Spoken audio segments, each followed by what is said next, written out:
पुंडलिक वरदारी विठ्ठल श्री ज्ञानदेव तुकाराम पंढरीनाथ भगवान की जय। श्रीमंत श्री जगद्गुरु तुकाराम महाराज की जय। सद्गुरु जोग महाराज की जय।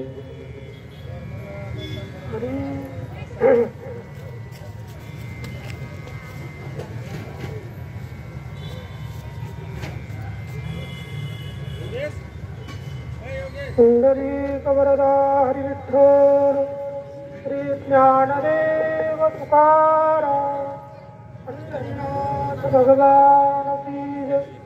माऊली ज्ञानेश्वर महाराज की जय।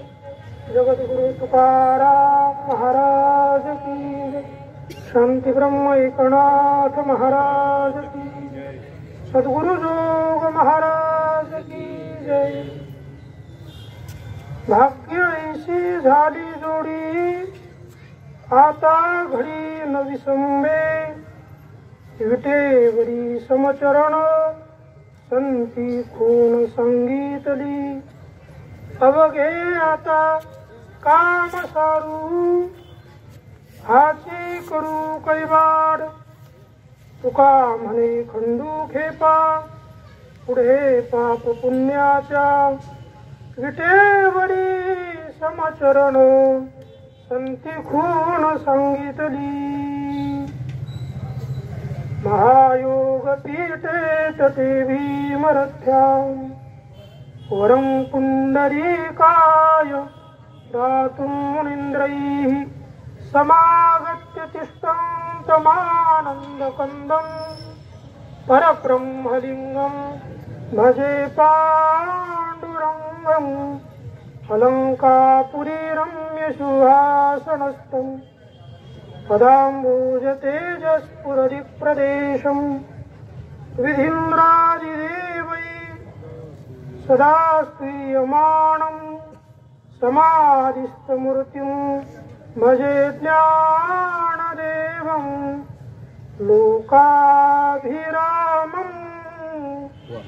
रणरङ्गधीरं राजीवनेत्रं रघुवंशनाथं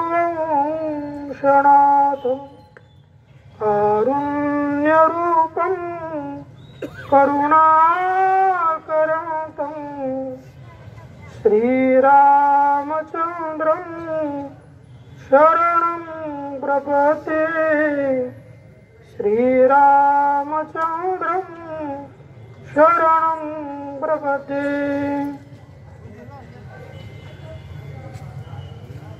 गुरुर्ब्रह्मा गुरुर्विष्णु गुरुर्देवो महेश्वरः गुरु साक्षात् परब्रह्म तस्मै श्री गुरुवे नमः। सम्पाद्य ज्ञानं च विधाय भक्ति विलोकितो येन समाधिराज वैराग्यवन्तं सुविचारयुक्तं नमामि जोगं शिरीसा गुरुं दयांचे केले स्मरण होय सकळ विद्यांचे अधिकरण तेची बंधू श्री चरण श्री गुरूंचे ते नमस्कारोणी आता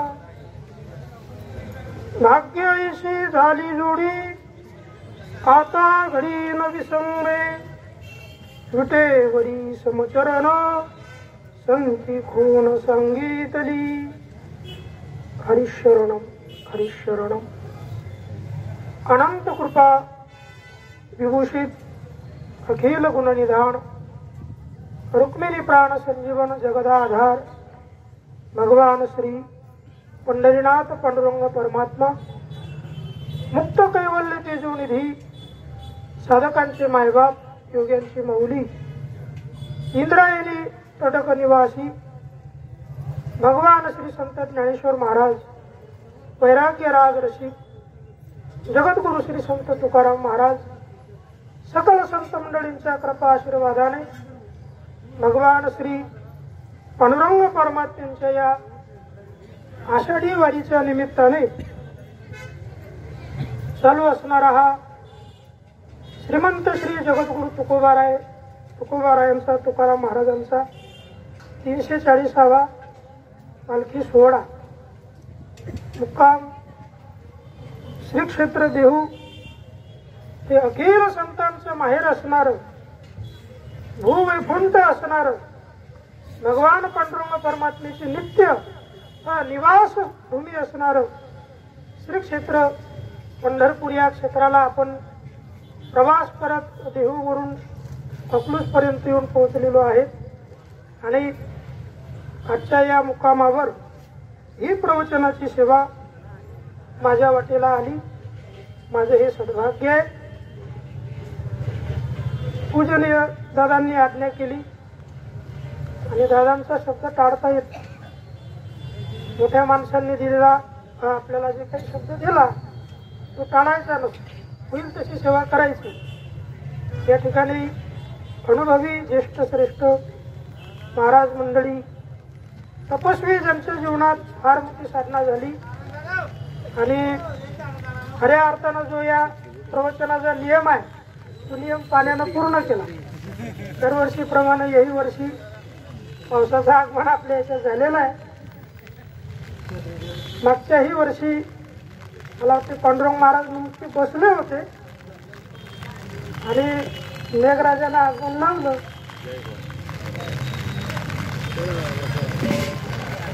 त्याला म्हणतात द्वा आधी हाऊस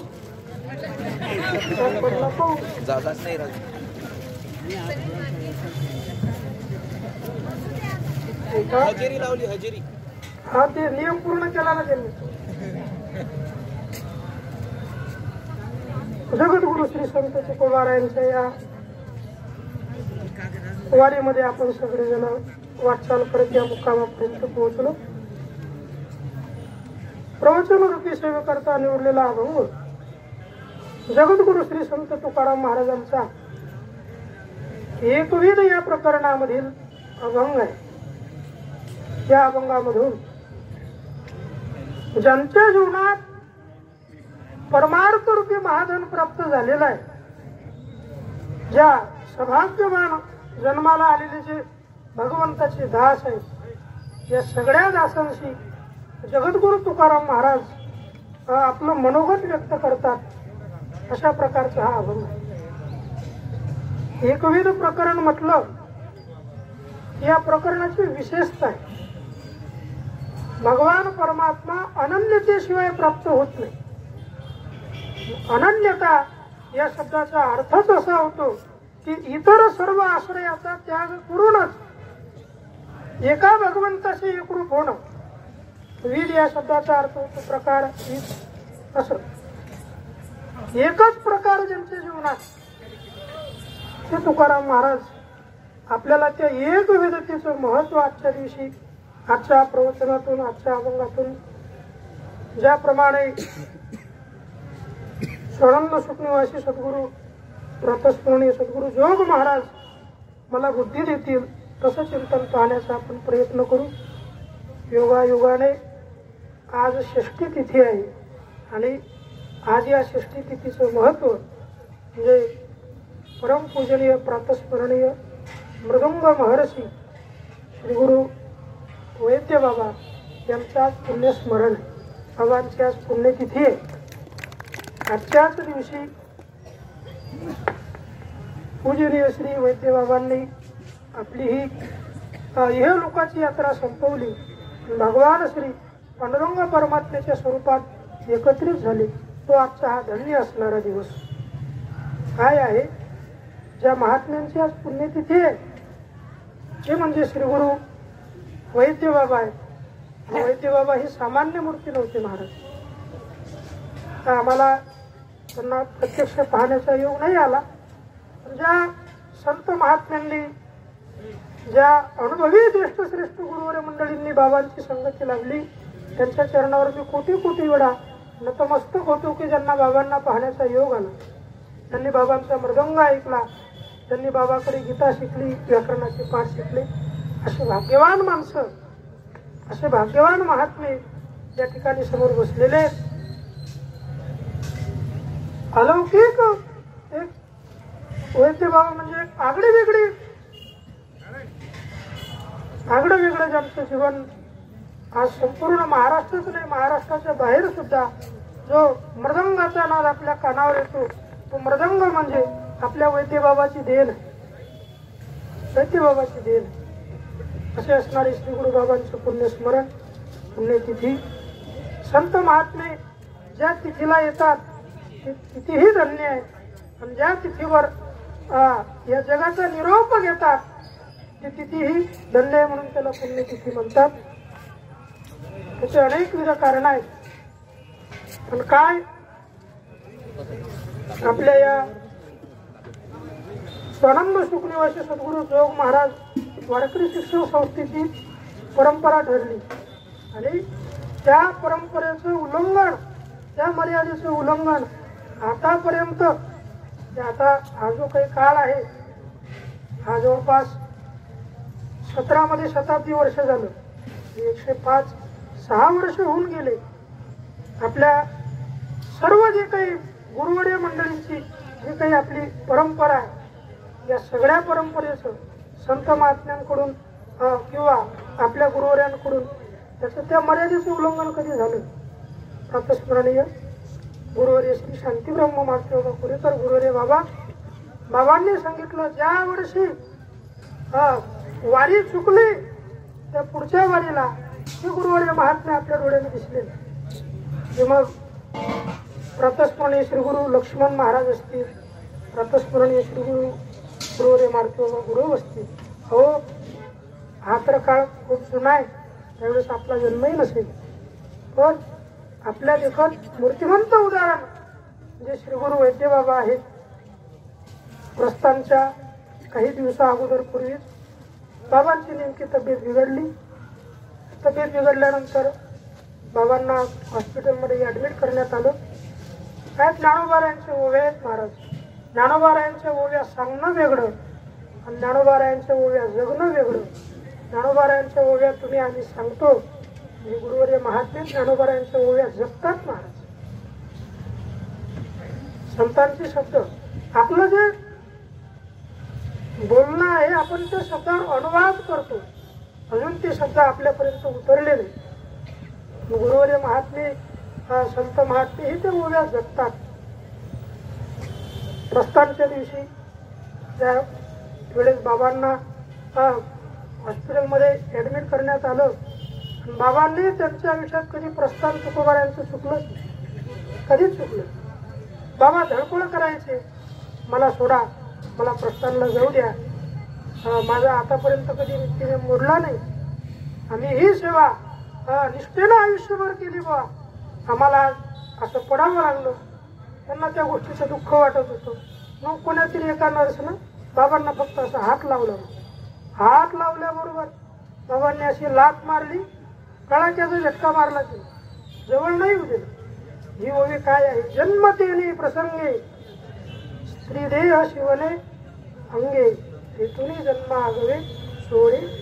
त्यांच्या जन्मात पूर्ण आयुष्यात कधी कोणाची सेवा घेतली नाही, आणि कधी स्पर्श तर दूरच, आगळं वेगळं जीवन. आणि प्रस्थान संपलं, प्रस्थानचं नारळ बाबांना आलं प्रसाद म्हणून, आणि त्या नारळाला हातात धरूनच बाबा रडले. आणि तेव्हापासून माझी सेवा चुकली, मला तुकोबाराच्या प्रस्थानला जाता नाही आला, आणि बाबांची तब्येत खालावत गेली. आणि शेवटी त्या आजच्याच तिथीवर अकलूजच्याच मुक्कामावर आज माऊली माळशिरसला आहे, तुकाराम महाराज अकलूजमध्ये आहे. आणि बाबांनी आपली प्राणज्योत भगवान पांडुरंग परमात्म्याच्या चरणावर समर्पित केली. प्रस्थान चुकलं म्हणून बाबा पुढच्या वारीला आपल्याला दिसले नाही, हे वैद्यबाबांचं आहे. त्याच अनुषंगाने तसं ज्याप्रमाणे एखादा हार फार सुंदर आहे, फार सुंदर हार आहे, त्याच्यात अमौलिक प्रकारचे रत्न आहेत. अमौलिक प्रकारचे रत्न ज्या हारामध्ये ओवलेले आहेत, सगळ्या प्रकारचे रत्न त्या हारामध्ये दिसतात. म्हणजे एक सांगू का, या सगळ्या रत्नाचे हार ज्याच्यामध्ये ओवले गेले तो धागा जर कोणता असेल आपल्या या सर्व साधक मंडळींना एकत्रित होण्याचं आणि सगळ्या साधकांना मातृ आणि पितृचं प्रेम देणारी जर कोणती गुरुवर्य महात्मे असतील तर प्रातस्मरणी श्री गुरु वैकुंठवासी भजन भीष्मगाथा मूर्ती गुरुवर्य श्री बाबाई बोधे बाबाई. जसं हार महत्वाचा आहे पण त्याच्याही पेक्षा त्या सर्वांना एकत्रित होणारी जर कोणती वस्तू असेल तर ती धागा आहे. असे साधक हृदय असणारे श्री गुरु बाबा बाबांच्याही जीवनामध्ये आषाढी वारी चुकली काय महाराज या संत महात्म्यांची निष्ठा असेल. पुढच्या कार्तिक वारीला बाबा आपल्याला नाही दिसले. कार्तिक वारीच्या अगोदरच बाबा भगवंताशी एकरूप झाले. ही संस्थेची परंपरा आहे की पंढरीचा वार करी वारी चुकून येते घरी. आपली आहे पंढरीचा वार करीन वारी चुकून ये घरी. आपलं या वारीला नाही आले तर पुढच्या वारीला नाही आले चुकून येते घरी. प्राण गेला तरी चालेल सेवा प्राण गेला तरी चालेल नियमात खंड न पडू देणारी ही सगळी दिव्य परंपरा आज आवर्जून बाबांचं स्मरण होतं. आणि म्हणून त्या अनुषंगाने आपण एकत्रित आलो. ही प्रवचनाची सेवा माझ्या वाटेला आली. आणि आता या ठिकाणी मोठे मोठे महाराज मंडळी बसलेले. महाराज मंडळी म्हटल्यापेक्षा साधनानिष्ठ महात्म्यांची ही सभा आहे. साधनानिष्ठ महात्मे या ठिकाणी बसले. त्यांच्या समोर माझ्यासारख्या सामान्य माणसानं काय बोलावं हा एक प्रश्न पडतो. आणि इंदापूरला त्यांचं प्रवचन झालं. आपल्या सर्वांचे प्रेमभाजन असणारे ठाकरे महाराज आमचे ज्येष्ठ गुरुबंधू बाबांचं प्रवचन झालं. आता ते बाबांची वाणी आहे महाराज. प्रत्येक महात्म्याची दाम तशी पुढे असते. जशी ज्याची साधना तशी त्याची वाणी. बाबांचं प्रवचन झालं. त्यांना मी आज म्हटलं बाबा तुमचं प्रवचन झालं आता आम्हाला सांगण्यासाठी काही शिल्लकच नाही ना. त्यावेळेस बाबांनी फार गोड वाक्य सांगितलं. म्हणजे बाबा सेवा म्हणून करा स्पर्धा म्हणून नाही. स्पर्धा म्हणून होते ती सेवा घडत नाही. सेवा म्हणून करा. जसं जसं महाराज आपल्याकडून बोलवून घेते तसं बोला. असं एकविध प्रकरणातील हा अभंग आहे. आणि या अभंगाचं महत्व अनन्य साधारण असं प्रकरण आहे. त्याला एकविध म्हणतात. मनुष्य जीवनामध्ये जन्माला आल्यानंतर भक्ती करत नाही भगवंताचं भजन करत नाही असा प्राणी या पृथ्वी तलावर निर्माण झाला नाही. ज्ञानेश्वर महाराज म्हणतात देखे मनुष्य जात सकळ स्वभावताची भजनशील झाले असे केवळ माझ्या ठेवी. ज्ञानोबारायांची फार सुंदर शिवली. भजन करतात निष्ठाही करतात पण एक निष्ठा राहत नाही म्हणून पदरात फळ पडत नाही. एकविधतेला अनन्य साधारण असं महत्व आहे. एक सांगू का परमार्थामधल्या 3 पायऱ्या. पहिली पायरी आहे प्रयत्न, दुसरी पायरी आहे प्रतीक्षा आणि तिसरी पायरी आहे ती प्रसाद. या 3 पायऱ्यामधून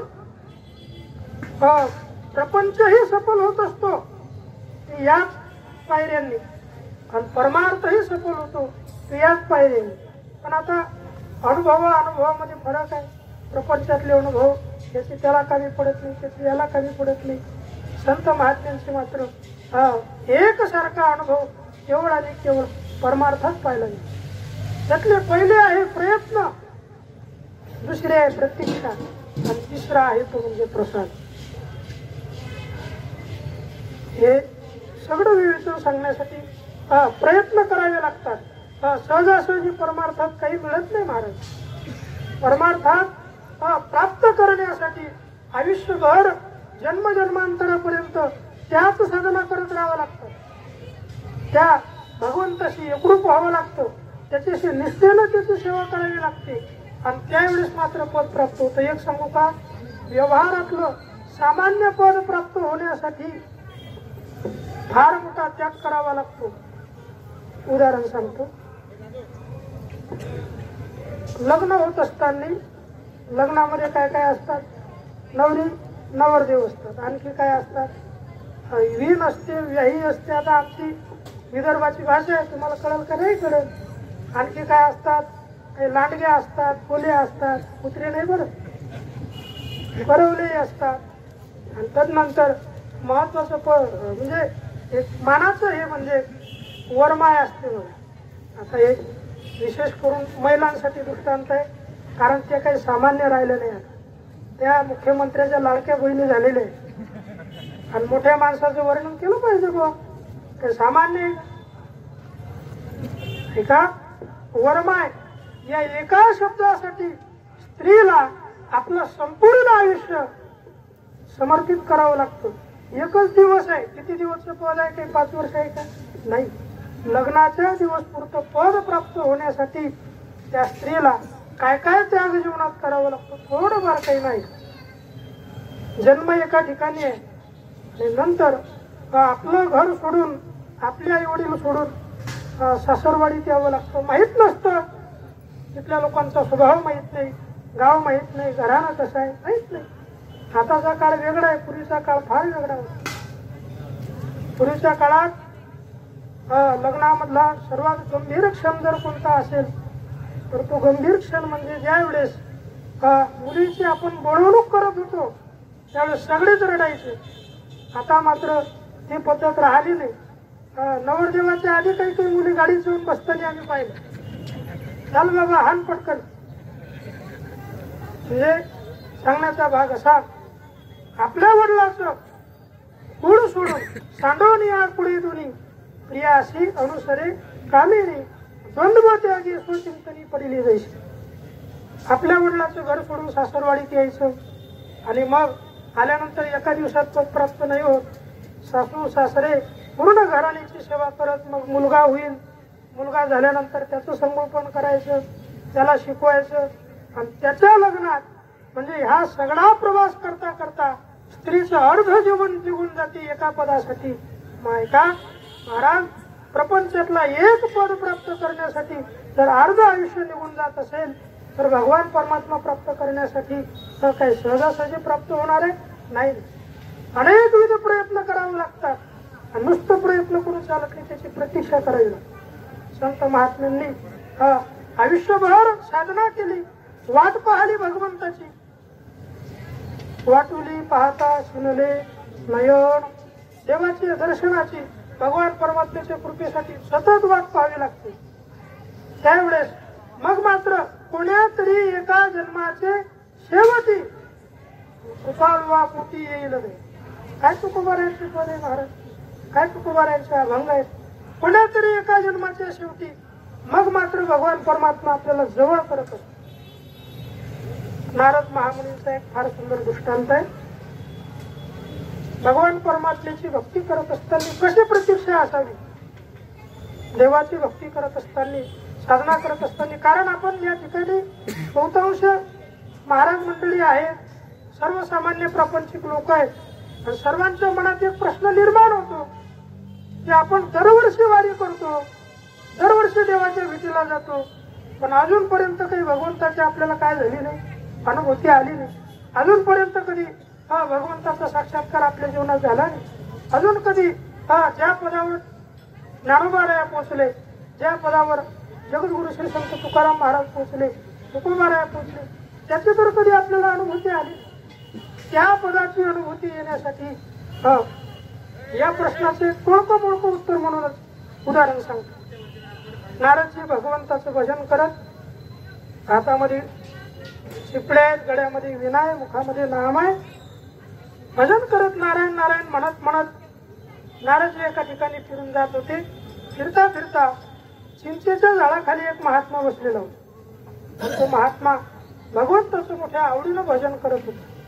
नारदजी खाली उतरले, कारण ते नाम चिंतनाचे रसिक आहे. आणि मग नारदाने त्या महात्म्यांच्या चरणावर दंडवत घातला. तुम्ही भगवंताचं एवढं भजन करता, कशासाठी हे भजन आहे?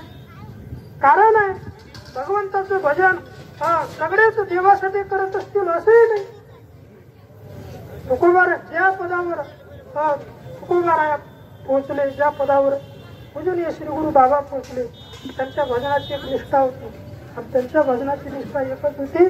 त्यांनी जे जीवनात भजन केलं ते भजन केवळ आणि केवळ देवाचे साडे आळवावे देवा मोस देह भाव पडवले.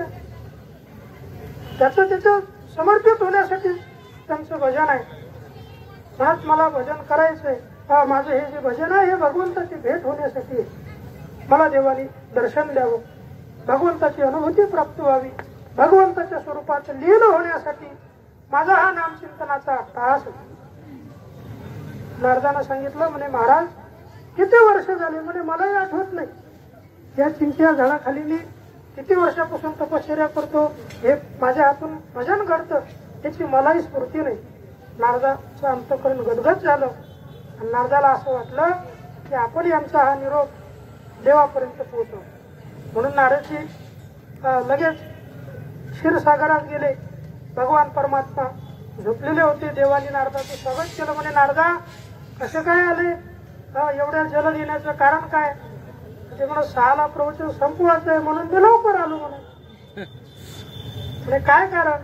नाही कारण एकच आहे देवा, चिंचेच्या झाडाखाली एक महात्मा तुमचं भजन करत बसलेला आहे. एकनिष्ठतेनं तुमचं भजन करत आहे. तुम्ही त्याच्यावर कृपा करा आणि तुम्ही त्याला काय द्या, दर्शन द्या. देवानं 5-10 मिनिटं भगवान परमात्मा स्तब्ध राहिले. सांगितलं म्हणे नारदा तू निरोप घेऊन आला ना, काही हरकत नाही म्हणे. आता माझा निरोप आहे, त्या महात्म्याकडे जा आणि त्याला जाऊन सांग म्हणे. काय सांगू? नाही त्याला असं सांग की तू ज्या झाडाखाली बसला त्या झाडाला जेवढे पानं असतील तेवढे तुझे जन्म संपल्यानंतर भगवान परमात्मा तुला दर्शन देईल. नारदाचा चेहरा पडला. अरे अरे अरे देवा मी आलो कशासाठी? आणि तुम्ही तर नारदाचा चेहरा पडला. पण असू द्या, आता इकून निरोप घेऊन आलेला माणूस त्याला इकूनही निरोप द्यावा लागतो. नारदाचा चेहरा पडला. नारद खाली आले. संत महात्मा प्रफुल्लित अंतःकरणानं भगवंताचं भजन करत होता. नारदाकडे पाहिलं. म्हणजे देवा आले तुम्ही? दंडवत घातला नारदांच्या चरणावर. श्री संतांचे माता चरणावरी साष्टांग हे कधी दंडवत घातला. म्हणजे बोलले का देव? बोलले, पण तुमचा चेहरा असा प्रफुल्लित दिसत नाही. काय झालं? भगवान तुमच्याशी बोलले नाही का? बोलले, पण देवानं असं सांगितलं म्हणे की तो महात्मा ज्या झाडाखाली बसलेला आहे तेवढे त्या झाडाला जेवढे पानं आहेत तेवढे जन्म झाल्यानंतर मग मात्र त्याला मी दर्शन देईल. दर्शन देईल हे शब्द ऐकला, ऐकल्याबरोबर तो आनंदानं नाचायला लागला. तो नारद म्हणे पूर्ण ऐका तर खरं, तुम्ही नाचता म्हणे, आनंदाच्या लहरी तुमच्यात निर्माण झाल्या, नाचण्याचं कारण तरी काय? ते म्हणे महाराज चिंचेच्या झाडाला जेवढे पान आहेत तेवढे जन्म झाल्याच्या नंतर का होईना देवानं शब्द दिला म्हणे मी त्याला काय देईल, दर्शन देईल. भगवान परमात्मा येणार आहे, देव मला दर्शन देतील, ते कधीही का देऊ ना, देव माझ्यापर्यंत येईल. त्याच शब्दानं माझं अंतःकरण प्रफुल्लित झालं आणि तेवढे वर्ष आणखी भजनाचा काय घेता येईल, आनंद घेता येईल महाराज. असं त्याचं अंतःकरण नारदाचं आणखी गदगद झालं. पण त्याची ती निष्ठा, त्याचं ते भजनावरचं प्रेम पाहून भगवान परमात्मा साक्षात प्रकट झाले आणि त्याच्यावर अनुग्रह केला, त्याच्यावर कृपा केली. ऐका, परमार्थामध्ये एवढी प्रतीक्षा करावी लागते, एवढ्या साधनेने हळूहळू भगवंतापर्यंत पोहोचायचं असतं. आणि म्हणून असं पोहोचत असताना कधी कधी भक्ताच्या अंतःकरणात प्रश्न निर्माण होतो की काही काही देवता लगेच प्रसन्न होतात, तसा पांडुरंग परमात्मा लवकर प्रसन्न होत नाही. भक्तांच्या अंतःकरणात आलेलं जे काही नैराश्य आहे ते नैराश्य दूर करण्यासाठी एकविध प्रकरणाच्या माध्यमातून तुकाराम महाराज सर्व भक्तांना आवाहन करतात की हे ऐका रे, आपण ज्या पांडुरंग परमात्म्याची भक्ती करतो तो कसा आहे, हा एकविध, त्या भगवान परमात्म्याशी एकविध झाल्याशिवाय भगवान परमात्मा आपल्याला आश्रय देणार नाही. आणि म्हणून त्या एकविधतेचं महत्व तुकोबाराया आपल्या समोर ठेवतात की ऐका, अनेक प्रकारचे पंथ आहेत, अनेक प्रकारच्या देवी देवता आहेत, पण आपण ज्या मार्गाला लागलेलो आहोत, ज्या पंढरी नाथ पांडुरंग परमात्म्याचे आपण वारकरी आहोत, या सर्व वारकऱ्यांना तुकोबाराया आव्हान देतात, भाग्य ऐशी झाली जोडी आता घडी न विसरले. अनुभव प्रतिपादित करतात की हा पंढरीचा मार्ग, भगवान श्री पांडुरंग परमात्म्याची भक्ती हे भाग्याशिवाय मिळत नाही महाराज, भाग्याशिवाय मिळत नाही. प्रातस्मरणी श्री गुरु बाबा नेहमी सांगत असतात बा, भाग्य भाग्य म्हणजे काय? भाग्य म्हणजे चांगली पत्नी मिळणं भाग्य नाही. भाग्य म्हणजे संपत्ती मिळणं, पुत्र प्राप्त होणं नाही, नाही, धन प्राप्त होणं. अहो महाराज, सगळे प्रयत्न धनासाठीच आहे. तुमचे आहेत, माझे आहेत, सर्वांचा जो काही वाप आहे तो धनासाठीच आहे. मग त्याला भाग्य म्हणावं का? नाही, नाही. तुका म्हणे धन भाग्य अशाच होतं, हे न टिकणारं भाग्य. मग खरं भाग्य कोणतं? तर तुकाराम महाराज सांगतात की निकटवास बरा संताप, संत महात्म्यांच्या जवळ राहणं याच्यासारखं दुसरं भाग्य जगात कोणतं नाही सांगितलं. तुकोबाराय म्हणतात का नाही की भाग्य तरी नव्हे, भाग्य तरी नव्हे, ते तर आहेच, पण खरं भाग्य कुठलं? तर उजळले भाग्य आता, अवघी चिंता वाढली, संत महात्म्यांचं दर्शन झालं, भाग्य अशी झाली जोडी. आपण संतांच्या संगतीत आहे, याच्यापेक्षा मोठं भाग्य कोणतं नाही. म्हणून आता याचं जतन करण्यासाठी काय करावं लागेल? तर आता घडी न विसरली. याचा अर्थ एक क्षणभर सुद्धा या मार्गाला, या भगवान पांडुरंग परमात्म्याला न विसरणं हेच भाग्य आहे. मग भाग्य अशी झाली जोडी. कोणती जोडी?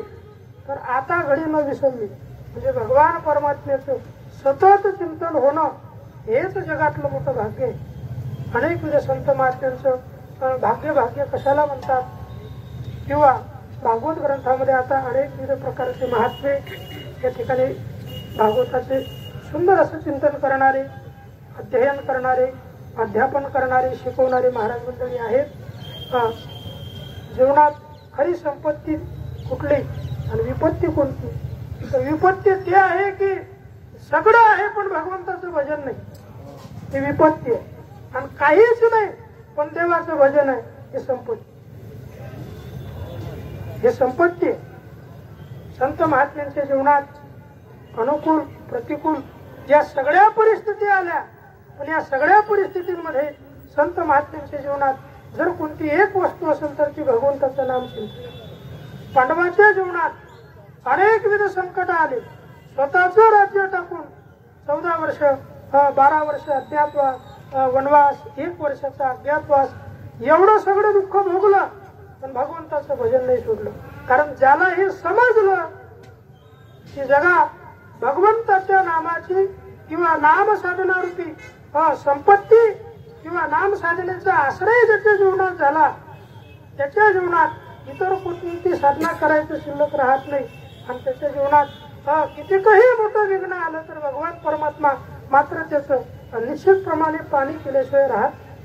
हे भगवान परमात्म्याच्या नाम साधनेचं जर काही विशेष फल असेल तर त्याच्या नामाविषयी प्रेम निर्माण होणं हेच सर्व साधनाचं मूळ फळ सांगितलं गेलं. म्हणून आता घडी न विसंबे, क्षणाक्षणाला किंवा एक क्षण सुद्धा भगवंताच्या नामचिंतनाशिवाय न राहणं, त्याचा विसर न पडणं हेच भाग्य आहे. अशी जोडी आपल्याला प्राप्त झाली.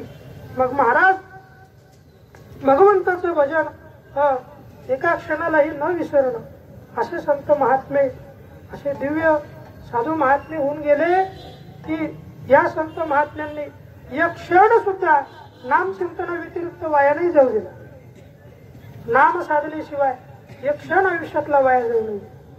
प्रतस्मरणीय गुरुनाम गुरु श्री गुरु गुरुवर्य भाऊसाहेब महाराज वरुलीकर काय संत महात्मे होते महाराज. या बाबतीत आमचा विदर्भ सौभाग्यवान आहे. जरी आर्थिक दृष्टीनं श्रीमंत नसेल, आर्थिक दृष्टीनं भौतिक सुखसुविधा आमच्या विदर्भात नसतील, पण आमच्या विदर्भानं या जगताला जे संत महात्मे दिले ते अलौकिक प्रकारचे संत महात्मे सामान्य आहेत का महाराज? भाऊसाहेब महाराज आणि एक सांगू का, भाऊसाहेब महाराज भाग्यवान महात्म्यांनीच पाहिले. ते जर महात्मे कोणते या ठिकाणी असतील तर पूजनीय श्री आपले बाबा आहेत निवृत्ती बाबांनी भाऊसाहेबांना पहा, काय भजन, काय भाऊसाहेबांचं नामचिंतन. आता घडी न विसरले एक क्षण सुद्धा भगवंताच्या नामचिंतनाशिवाय भाऊसाहेब महाराज राहत नव्हते. त्यांच्या जीवनात विद्याभ्यास 15 दिवसामध्ये 3 ग्रंथाचे पारायण गुरुवारी भाऊसाहेबांचे व्हायचे. काय साधना असेल महाराज, सतत गाथा, सतत ज्ञानेश्वरी, सतत नाद भागवतन, उरलाच वेळ तर मग मात्र नाम चिंतन. आणि जे भाऊसाहेबांचं आहे विद्याभ्यास कसं चिंतन असावं, कसं गातात ज्ञानेश्वरीवर. कारण आता या ठिकाणी ही जी सगळी सभा बसलेली आहे हे गाथ्याचे ग्रंथराज ज्ञानेश्वरीचे उपासक महात्मे आहेत. आणि एक सांगू का, माझा तर सर्व वारकऱ्यांना एक आग्रह राहील, ऐका ना ऐका, माझ्या बोलण्याचा तुमच्यावर प्रभाव पडेल एवढी काही माझ्या जीवनातली साधना नाही. पण काही या ठिकाणी जुने वारकरी आहेत, काही या ठिकाणी नवीन आले असतील. आपण वारीला आलो आणि आपली वारी सफल व्हावी, आपल्याला नित्य ज्ञानोबारायांची, नित्य तुकोबारायांची संगती व्हावी असं जर वाटत असेल तर पंढरपुरातून बांगड्या नेऊ नका, पंढरपुरातून घोंगड्या नेऊ नका, पंढरपुरातून बैलाच्या झुला नेऊ नका. जे नेतात बरं लोक खेळणे नेतात, मग काय नाही. पंढरपुरातून ज्ञानोबारायांची ज्ञानेश्वरी न्या, तुकोबारायांचा गाथा न्या. दररोज ज्ञानेश्वरीच्या 100 ओव्या आणि तुकोबाराचे 50 अभंग वाचा. हे अभंग वाचणं, गाथा ज्ञानेश्वरीची सेवा करणं म्हणजे त्यांच्या संगतीत आपण विद्याभ्यास असावा, हे चिंतन असावं. सांगण्याचा भाग असा, श्री गुरुवर्य मोठे माऊली काय विद्याभ्यास कसा असावा हे त्यांच्याकडे पाहायला होते. माऊलीच्या सोहळ्यात चालत असताना सासवडवरून पालखी निघाली आणि जेजुरीच्या मुक्कामावर सकाळपासून पाऊसच पाऊस, असा पाऊस कधी पाहिलाच नाही. यमाईशिवरीच्या मुक्कामावर बाबा नेमकं माऊली बसले आणि जो कापड असतो आपल्याकडे वारीतला तो कापड खाली टाकला, माऊली खाली बसले, ते कापड टाकून गाथा वाचत होते. काय महाराज प्रेम असेल नित्यनेमावर, काय साधनेवर प्रेम असेल. पूजनीय श्री भाऊसाहेब महाराज ज्यावेळेस गुरुवारी भाऊसाहेबांचा देहत्याग झाला त्यावेळेस त्यांचं बोट जे नामचिंतनाच्या माळेचं असं चिपकलेलं होतं ते तसंच्या तसंच गेलं. भजन कधी बंद नाही पडलं, आता घडी न विसरलं. असं भजन याच्यासारखं मोठं कोणतं भाग्य नाही. मग आणखी कौतुक उभा राहा, मग भाग्य झाली जोडी, आता घडी न विसंबे. मग असं कोणतं भाग्य आहे तर त्या भाग्याचं वर्णन करतात. विटेवरी समचरण संती खून सांगितली. भगवान श्री पांडुरंग परमात्म्यांचे विटेवर समचरण आहे. आता या समचरण या पदाचं जर आपण चिंतन करू गेलो तर प्रातस्मरणीय श्री गुरुवर्य भास्कर बाबा सांगत असतात की मोठ्या माणसाचं वर्णन हे त्यांच्या चरणानेच होत असतं. त्यांच्या चरणातच त्यांच्या स्वरूपाचा महिमा आहे असं श्री गुरुवर्य बाबा सांगत असतात.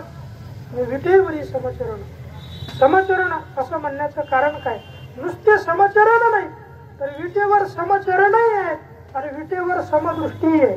म्हणून तुकोबारायांचा समचरण दृष्टी विटेवरी साजिरी तेथे माझी हरी वृत्ती राहो. आणि विशेषत्वाने भगवान परमात्म्याचे जे काही अवतार झाले या सर्व अवतारांमध्ये भगवान परमात्म्याचे एकाच अवतारात समचरण आहे, बाकी इतर अवतारात समचरण आपल्याला पाहायला मिळत. तुम्ही पहा भगवान कृष्ण परमात्म्याच्या चरणाचा जर विचार केला तर काय नामदेव महाराज म्हणतात, जेवढा चरणी वाजवितो वेल. त्या अवतारात देवाची चरण समजू का सम नाही.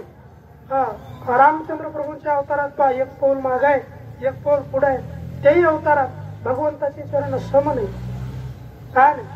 पण मात्र पांडुरंग परमात्म्याच्या अवतारामध्ये पांडुरंग अवतारामध्ये भगवान परमात्म्याची चरण सम आहेत. त्याचं कारण आहे जेवढा चरणी. भगवान परमात्म्याचे ब्रीद वाक्य, देवाचं ब्रीद वाक्य होतं, घेऊन या चक्र गदा हाची धंदा करीतो भक्ता राखे पायापाशी. पांडुरंग अवताराच्या पूर्वी भगवान परमात्म्याचे जे काही अनंत अवतार झाले या सगळ्या अवतारांमध्ये भगवंताने भक्तांना आपल्या आश्रयाला दिलं आणि जे काही असुर होते त्यांना मात्र काय दिला, मार दिला. आता त्यांना मार दिलं म्हणजे ही त्यांच्यावर कृपाच आहे.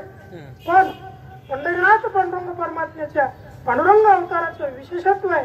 भगवंताने कोणा दुष्टाला मारलं नाही, दुष्टाला भक्त केलं आणि ते भक्त करून घेण्याची ताकद पुंडलिक रायांनी भगवंताला आग्रह केला. ही या समचरणाची विशेषता आहे. जशी चरण समाय हा शुद्ध होऊन जावी, ही याची विशेषता आहे की समचरण आहे आणि समदृष्टी. भगवंताच्या दृष्टीत भेद आहे, देवाच्या दृष्टीत भेद कसा आहे? भगवान परमात्मा भक्ता राखे पायापाशी दुर्जनाशी सुवारी. त्याच्या भक्तांना पायाशी ठेवतो, दुर्जनांना मात्र त्यांचा नाश करतो. या अवतारात देवानं दुर्जन ठेवलेच नाही, दुर्जनाचेही सज्जन बनवले. हे पांडुरंग अवताराची विशेषता आहे. आणि भगवान परमात्म्याची समदृष्टी आहे. पापी असो का पुण्यवान असो, पुंडलिकरायानं देवाला बांधूनच तसं घेतलं. मूळ पापी जैसे तैसे उतरी काशी लावणे. या संबंधाने नाथ महाराजांच्या जीवनातला एक दृष्टांत सांगतात बुवा, श्रवण केला होता. नाथ महाराज पंढरपूरला आले, पांडुरंगाचं भगवान परमात्म्याचं चंद्रभागा मातेचं स्नान केलं आणि महाद्वार घाटातून जात असताना नाथ महाराजांना दिसले म्हणत त्या घाटावरून जात असताना आता पंढरपुरात एक एक पैसा द्यावं आंधळ्याला आणि आशीर्वाद लागेल तुमच्या मुलाबाळाला, ते आता पाहायलाच मिळतात. मग नाथ महाराजांनी ते सगळे आंधळे पांगळे लुळे लंगडे देखणे भेटणे चकणे सगळे पाहिले. पाहिल्यानंतर त्यांच्या मनात असा क्लेश निर्माण झाला, देवा आम्ही वर्णन करतो, पांगुळा पाय देतो नाने पंढरपुरी आंधळ्या पांगड्याचा एक विठोबा जाता, आम्ही देवा वर्णन करतो आणि तुमच्या नगरीत आल्यानंतर तुमच्या पूर्वी यांचं दर्शन होतं. देवा हे काही बरं नाही म्हणे, तुम्ही यांच्यावर कृपा करा, यांना एक तर जीवदान द्या, चांगलं यांना आहे तसं आमच्यासारखं पूर्वक बनवा. नाथ महाराजांचं भांडण चालू होतं, भगवान परमात्मा काही बोलले नाही. सगळं झालं, शेवटी देवाने एक उत्तर दिलं म्हणे, नाथ महाराज अहो मला काही एकाच याचा कारभार थोडी चालवायचा आहे म्हणे, मोठ्या माणसावर फार मोठी जबाबदारी असते म्हणे, मला सगळंच पाहावं लागतं म्हणे. मग हे आंधळे पांगडे त्यांच्यावर कधी कृपा कराल म्हणे, तुम्ही एक काम करा, हे माझ्याकडून शक्य होत नाही म्हणे, माझ्या अंतःकरणात यांच्याविषयी दया निर्माण होत नाही, पण तुम्ही माझ्या जागी उभा राहा आणि या आंधळ्या पांगड्यांना तुम्ही जसा तुम्ही प्रस्ताव आणला तसं तुम्ही यांचं कल्याण करा. सारखा म्हणे देवा बाजूला. जसे नाथ महाराज उभे झाले आणि देवाच्या दृष्टीने या आंधळ्या पांगड्या लोकांचं पूर्वकर्म पाहिलं, नाथ महाराजांच्या असं राग आला. महाराज अशी नाथ महाराजांची तै पायातली आग मस्तकात गेली, असा राग आला, भयंकर राग आला. लगेच मिठीवरून खाली उतरले म्हणे, देवा तुम्ही धन्य, तुम्ही एवढे धन्य आहे म्हणे, यांचं पूर्वकर्म पाहिल्यानंतर तुम्ही तरी यांना सांभाळता, तुम्ही तरी यांना जिवंत ठेवता. माझ्या तावडी सापडले असते तर कोल्ह्या विरुद्ध बुजले असते. एवढे आमचं पूर्वकर्म वाईट आहे. हे परिणाम कशाचा? समदृष्टी. जे काही आपल्या जीवनातलं चांगलं वाईट जे काही सगळ्या प्रकारचं कर्म घडलं, त्या सगळ्या कर्माचं मागील परिहार पुढे नाही शील आणि झाली या दर्शन एक वेळा. म्हणून समचरणाची विशेष महत्व. मग विटेवरी समचरण. मग महाराज विटेवर समचरण आहे कोण सांगितलं, कोणाच्या द्वारा प्राप्त झालं? संती कोण सांगितली. जे जे काही मार्ग जाऊन गेले, आधी पुढे गेले, त्यांचा शोधित मार्ग चला जाऊ मार्ग घेता आम्ही.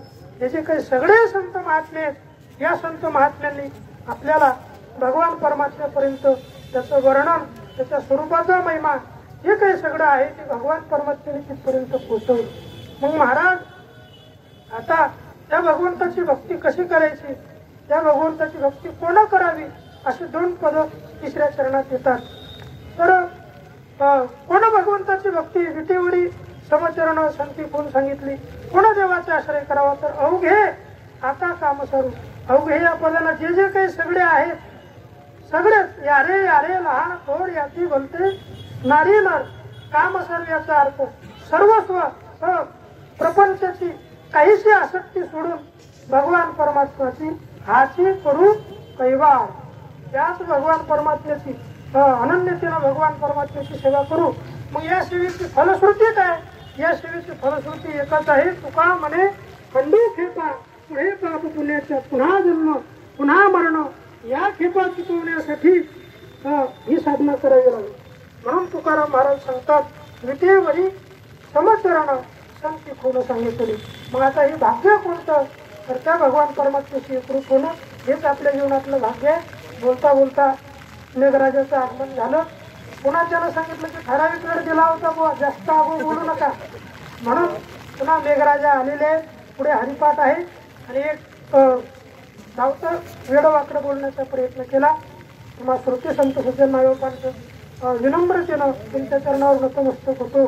हा दिंडीचा सगळा कारभार चालवणारे आता जे काही आपण त्याला उपक्रम म्हणतो, उपसंहार म्हणतो, 2 मिनिटं बोललं पाहिजे, सोपं नाही महाराज. अहो घरातल्या लोक आपल्या घरातले 2 पावले वाढले तर घरातल्यांना सहन होत नाही. ते रक्ताचे नाते असतात. ऐका, या ठिकाणी 500 वारकरी आपल्या आबा सांभाळतात, नामदेव भाऊ सांभाळतात, सोपान महाराज सांभाळतात. हे काय सामान्य आहे का? अहो ज्यांचं आपण खातो त्यांचं गुणगान केलं पाहिजे महाराज. वाजवा टाळा नका वाजवलं का असं चांगलं. ऐका, सामान्य नाही हो. घरातल्या लोकांना घरातले जण होतात एवढे सगळे. आणि ही दिंडी विशेष आहे. भजनही आहे, भोजनही. भजन आहे महाराज. असं भजन आपल्याला कुठं अनुभवायला मिळणार नाही. असं भजन कुठं पुन्हा वर्षभर ऐकायला मिळणार नाही. ही सगळी साधनानिष्ठ महात्मे प्रातस्मरणीय श्री गुरु दादा असतील, ज्येष्ठ गुरुबंधू श्री गुरु पांदुडे महाराज, ज्येष्ठ गुरुबंधू नरेश महाराज, विष्णू महाराज, ही सगळ्या प्रकारचे सोमेश्वर बुवा, ही सगळी मंडळी भजन करत आनंदाने आपण चालतो. आणि आपण भजन करतो. भोजनाची व्यवस्था आबा करतात. ही सगळी मंडळी निष्ठेनं चालतात. आबाचं वर्णन केल्यामुळं पावसालाही एवढा आनंद झाला की ते म्हणते आता माझं अंतःकरण गळीवरून आलं, मला आबाविषयी अंतःकरण मोकळं करू द्या. म्हणून पाऊस वाढायला लागला.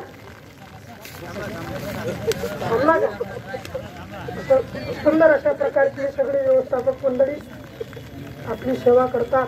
हो सोपी नाही. आमची आई म्हणत असते एक महाराज पाळणं म्हणजे एक हत्ती पाळण्यासारखं आहे. या ठिकाणी तर 100 हत्ती घेऊन चालतात. हे काय साधी श्रीमंत आहे का? आबाचं सगळं मोठं आहे. आबाचं मनही मोठं आहे, शरीर यष्टी मोठी आहे, सगळ्याच गोष्टींना आबा मोठे. सोपं आहे का महाराज? दानात नाही एवढ्या लोकांना खाऊ घालणं आणि एवढ्या सगळ्यांची सेवा करणं. आपल्यासारखे 3 तरुण अजूनही एका याच्यात पाडतील ते. एवढी ताकद त्यांच्यात आहे. काय त्यांचा तो उत्साह सेवा करण्याची ही सगळी म्हणजे असं समजून चला की आबाचं वर्णन करत असताना आपल्याकडे शब्द अपुरे पडतात. आणि या दिंडीमध्ये चालणारे जे काही सगळे सद्भक्त आहेत, हे सगळे अनुभवी ज्येष्ठ श्रेष्ठ मंडळी मोठे या दिंडीवर सर्वच साधकावर विशेष प्रेम करतात. म्हणून या दिंडीत एवढे साधक पाहायला मिळतात महाराज. आणि आमच्या नरेश महाराजांचं एक वाक्य फार जुनं आहे. नरेश महाराजांचं नेहमीचं वाक्य होतं की महाराज, अरे आपल्या पोरावर कोणी प्रेम करेल, आपल्या मुलावर, आपल्या प्रापंचिक लोकांवर कोणी प्रेम करेल. साधकावर प्रेम करायला जी बुद्धी लागते ती शुद्ध बुद्धी लागते. शुद्ध बुद्धी निर्माण झाल्याशिवाय साधक मंडळीवर प्रेम नाही होत. शुद्ध बुद्धी लागते महाराज. तुमच्या साधकांना आपलंसं करणं, साधकांवर प्रेम करणं, या हे जे दिंडीचा कार्यभार चालू आहे हे साधकांवर प्रेम आहे, महाराज मंडळीवर प्रेम आहे म्हणून सगळे साधक येतात. एरवी कोण येतात? पैसे देऊन दिंडीत जात नाहीत महाराज, जात नाहीत. ऐका, आपल्या दिल्लीत जे चालणारे साधक मंडळी आहेत, या साधक मंडळींचा विशेषता आहे पैसा कोणाला नको, सर्वांना पैसा पाहिजे. सगळे काही प्रयत्न आहेत कशासाठी? पैशासाठीच आहे. सगळं काही प्रेम आहे कशावर आहे? पैशावरच आहे. तुमचं आहे, माझं आहे, सगळ्यांचंच आहे. पैसा द्यावा असं कोणालाच वाटत नाही. पण आज 18 दिवस घरादाराची कुठल्याही प्रकारची चिंता न करता आणि कुठल्याही 1 रुपयाची अपेक्षा न करता निष्काम 18 दिवस भजन करणारे चालणारे साधक आपल्या दिल्लीत आहेत. हे आपलं भाग्य आहे महाराज. आणि ते साधक चालतात. ते साधक चालत असताना त्यांच्या समोर 2च व्यक्ती आहेत. एक म्हणजे जसं आई आणि वडील असतात, ते साधक चालण्याच्या पाठीमागचं एकच कारण, सर्व साधकांची आई म्हणजे दादा आहे आणि सर्व साधकांचे बाप आपल्या दिल्लीचे बाप म्हणजे आबा. हे दोन महात्मे यांच्याकडे पाहूनच साधकाचं हे नाही. सगळे लोक पैशाला बोलतात. या दिल्लीत येणारे साधक 1 नया रुपयाची अपेक्षा न करता अनन्यतेनं सेवा करता आणि हे जे काही सगळे आपल्या सोबत चालणारे आहेत यांचंही विशेष प्रेम आहे. एका भागातले सगळ्या डेपोच्या गाड्या आहेत इथं. दारोगा डेपोची, विंचूर डेपोची, नाशिक डेपो, लासलगाव डेपो, सगळे एक आहे का सगळे मंडळी आहे. या सगळ्यांना आपल्याला एका याच्यात होणारे आबा आहेत. नरेश बाबांनी सांगितलं की त्यांचे 4-4 वर्ष त्यांचे कमी व्हा. मी म्हणतो आम्ही आहे त्याला कटाळलेलो आहे, आमचं पूर्णच घ्या पण सेवा करा.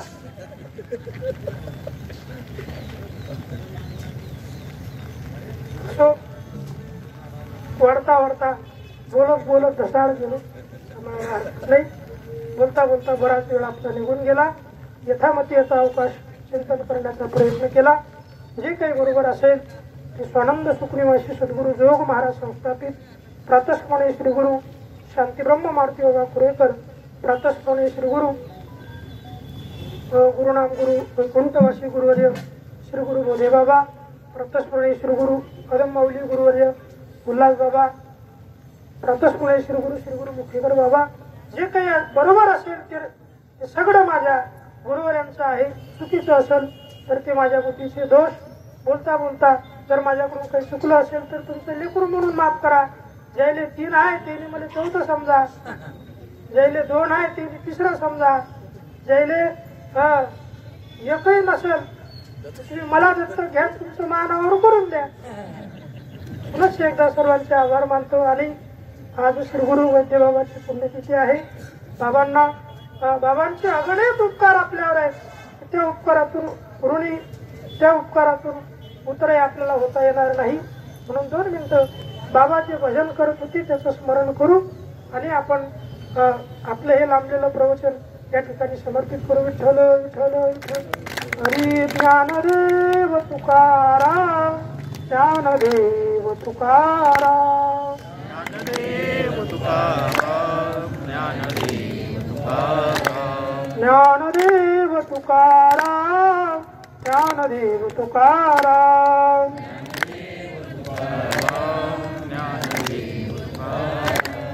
ज्ञानदेव तुकाराम, ज्ञानदेव तुकाराम, ज्ञानदेव तुकाराम,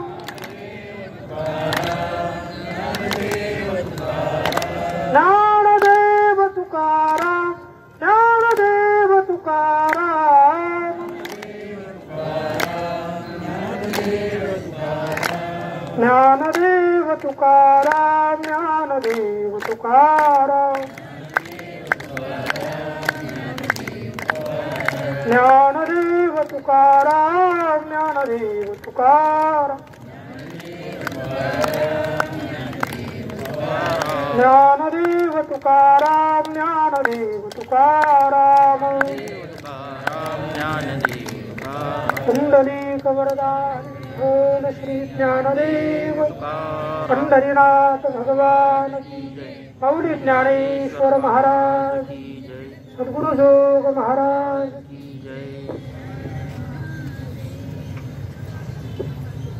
जगद्गुरु तुकोबऱ्या पालखी सोहळ्यातील वाटचालीची ही प्रवचनरूपी सेवा अकलूज मुक्कामी श्री हरिभक्तपराय आमचे गुरुबंधू रवींद्र महाराज सुपलकर यांनी या ठिकाणी सुंदर अशा पद्धतीने गुंफलेली आहे. महाराजांचा नंबर 2 दिवस अगोदरच म्हणजे झाला असता किंवा प्रवचन सेवा झाली असती. तेव्हा महाराज म्हटले मी अर्ध्यात आलो आणि अर्ध्यात आल्यानंतर मला सेवा करण्याचा अधिकार नाही, पुन्हा थोडं चालू द्या. म्हणून ते नंतर 2 दिवस चालले आणि आज सेवा करण्याचा लाभ त्यांना प्राप्त झाला आणि त्यांनी सेवा दिली. महाराजांना धन्यवाद आहे. अगदी साधं व्यक्तिमत्व, उच्च विचारसरणी, चांगल्या लोकांमध्ये राहणे, चांगल्यांची संगत करणे हेच ज्यांनी आजपर्यंत स्वतःचं कर्तव्य समजलं आणि सुंदर अशा स्वभावानिशी ते सर्वांमध्ये दिल्लीत दरवर्षीप्रमाणे याही वर्षी चालत आहेत. महाराजांना आपल्या संत सेवक प्रसादित दिंडीच्या वतीने या ठिकाणी अल्पसा त्यांचा सन्मान होतो आहे. तो सन्मान हरिभक्त परायण श्री आपल्या दिंडीवर नितांत प्रेम करणारे सुभाष भाऊ यांनी त्यांचा सन्मान करावा अशी विनंती.